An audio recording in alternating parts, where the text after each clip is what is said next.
Hello guys, আজকে আমরা এসেছি ফ্লেভারস অফ রানাঘাটে। আজকে যেহেতু রিপাবলিক ডে, তাই জন্য বেলুনগুলোকে ইন্ডিয়ান ফ্ল্যাগের কালার অনুযায়ী সাজানো রয়েছে, খুব সুন্দর লাগছে। আর এই যে সামনে ডিসপ্লেতে একটা হলুদ রঙের গাড়ি দেওয়া আছে, আগেই বলে দিই এটা চড়ার জন্য না, থ্যাংক ইউ সো মাচ। আর আশেপাশে ওই যে রিক্সাগুলো আছে, রিক্সাগুলো তো আপনারা বসতে পারবেন, হ্যাঁ বসতে পারবেন, বাট এগুলো যে ছবি তোলার জন্য, এগুলো আবার মুভ করবে না। হ্যাঁ, তো আশেপাশে খুব সুন্দর ন্যাচারাল বিউটি, খুব সুন্দর, হ্যাঁ এনভায়রনমেন্টাল ফ্রেন্ডলি। আর এখানে একটা স্টেজ আছে, এখানে এইসব প্রোগ্রাম হয়, সেটা রাত্রির বেলা। আমরা সকালে গেছিলাম, তাই সেরকম কিছু হচ্ছিল না। গাইস ভাও, এখানে কত গাছপালা, আর এই যে কমলা লেবু গাছে কত কমলা লেবু।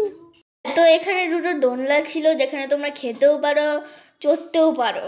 আর দুটো নৌকা ছিল, যে দুটো বুক ছিল, তাই জন্য আমরা বড় নৌকায় চলে গেছিলাম। ওই অ্যাম্বিয়েন্সটা খুবই সুন্দর ছিল বলতে গেলে। আর উপরেও আপনারা খেতে পারবে, কিন্তু আমরা নিচেই খেলাম।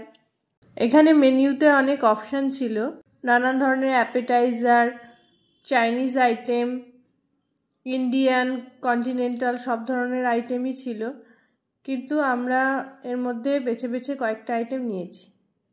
অ্যাপেটাইজারে আমরা অর্ডার করেছিলাম mustard fish and Angara chicken, যে দুটোই জুসি অ্যান্ড ফ্লেভারফুল ছিল। সঙ্গে আমরা এগ হক্কা নুডলস অর্ডার করেছিলাম, যেহেতু আমার মেয়ে বায়না করছিল। কোল্ড ড্রিঙ্কস আমরা নিয়েছিলাম একটা কোক আর একটা স্প্রাইট।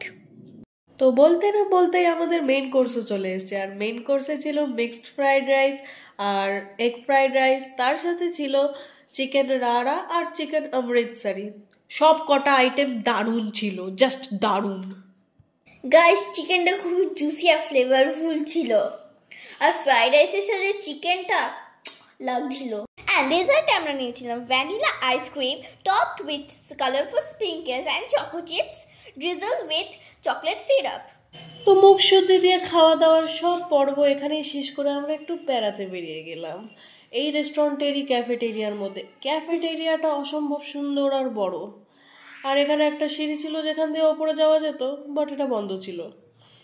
মেবি কোনো ফাংশনের প্রিপারেশন চলছিল, সামথিং কিছু। তো বাট আদারওয়াইজ এরিয়াটা খুব সুন্দর, অনেকটা বড় স্পেস। বাট ও উপরে যেতে পারলাম না, এটাই কষ্ট। বাট এনিওয়েজ জায়গাটা খুবই সুন্দর। আর এই যে এবার আমরা আমাদের বাড়ি যাওয়ার টাইম চলে এসছে, so we have to go now. তো আজকের জন্য এইটুকুনি, আবার দেখা হচ্ছে পরের ভিডিওতে। Like, share and subscribe.